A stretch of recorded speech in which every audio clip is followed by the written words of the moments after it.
तारीख से 16 तारीख से नए वोट बढ़ना शुरू हो जाएंगे। उसका ड्राफ्टिंग जो होगा और जो दावे हैं, आपत्तियां हैं, मांगी जाएंगी। जिनका नहीं लगा है, खाली भरा, तो निवास या जाति प्रमाण पत्र, आय प्रमाण पत्र कुछ दे देंगे हम, तो उसमें 11 विकल्प है। खैर, दूसरी बात, सबसे अंतिम प्रकाशन लिस्ट का 14 फरवरी को होगा।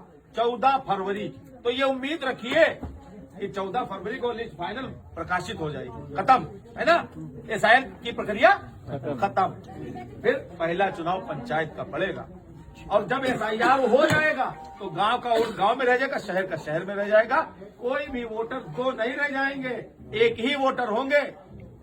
बात समझ लीजिए मोहम्मद भाई, आप अगर यहाँ है वोटर तो यही रहेंगे, बाहर नहीं बन पाएंगे। और जैसे ही अप्लाई करेंगे तुरंत नेट पे आ जाएगा, तो उस पर एक साल की सजा भी है, जुर्माना भी है। आप समझ रहे, तो कोई नहीं करेगा, एक ही जगह रखेगा।